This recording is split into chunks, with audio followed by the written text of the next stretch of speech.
బంగ్లాదేశ్తో 2 టెస్టుల సిరీస్ను team India 2-0తో clean sweep చేసిన విషయం తెలిసిందే. ఫలితం కష్టమనుకున్న కాన్పూర్ టెస్టులో టీమిండియా ధనాధన ఆటతో విజయాన్ని అందుకుంది. టీ20 తరహా బ్యాటింగ్తో బంగ్లాదేశ్ బౌలర్లపై విరుచుకుపడింది. వర్షంతో 2.5 రోజుల ఆట తుడిచిపెట్టుకుపోయినా టీమిండియా విజయాన్ని అందుకుంది. ప్రతి బ్యాటర్ అటాకింగ్ మోడ్లో ఆడటంతో టీమిండియా టెస్ట్ క్రికెట్లోనే అత్యంత వేగంగా 50, 100, 150, 200, 250 పరుగులు చేసిన జట్టుగా రికార్డు సాధించింది. టీమిండియా అప్రోచ్ను ఉద్దేశిస్తూ కొంతమంది నెటిజన్స్ గంబాల్ అనే పదాన్ని సృష్టించారు. అయితే గంబాల్ పదం నెట్టింట హల్చల్ చేయగా టీమిండియా దిగ్గజ క్రికెటర్ సునీల్ గవాస్కర్ మాత్రం అది గంబాల్ కాదని, ఆ మ్యాచ్ క్రెడిట్ రోహిత్ శర్మదేనని స్పష్టం చేశాడు.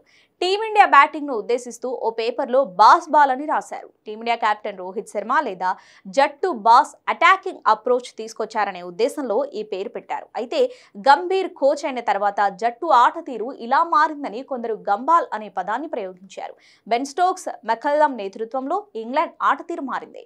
రోహిత్ శర్మ కూడా కొన్నాళ్లుగా టీమిండియాకు దూకుడు అలవాటు చేశాడు. తాను దూకుడుగా ఆడుతూ ఇతర ఆటగాళ్లను ప్రోత్సహించాడు. ఇక గంభీర్ కోచ్ గా బాధ్యతలు చేపట్టి కొన్ని నెలలు మాత్రమే అవుతుంది. అయితే కొందరు కోచ్ వల్లే టీమిండియా ఆట తీరు మారిందని గౌతమ్ గంభీర్ ను హైలైట్ చేస్తున్నారు. కానీ మెకల్లంలా గంభీర్ ఎప్పుడూ దూకుడుగా ఆడలేదు. టీమిండియా అటాకింగ్ అప్రోచ్ క్రెడిట్ పూర్తిగా రోహిత్ శర్మదే అని గవాస్కర్ రాసుకొచ్చాడు.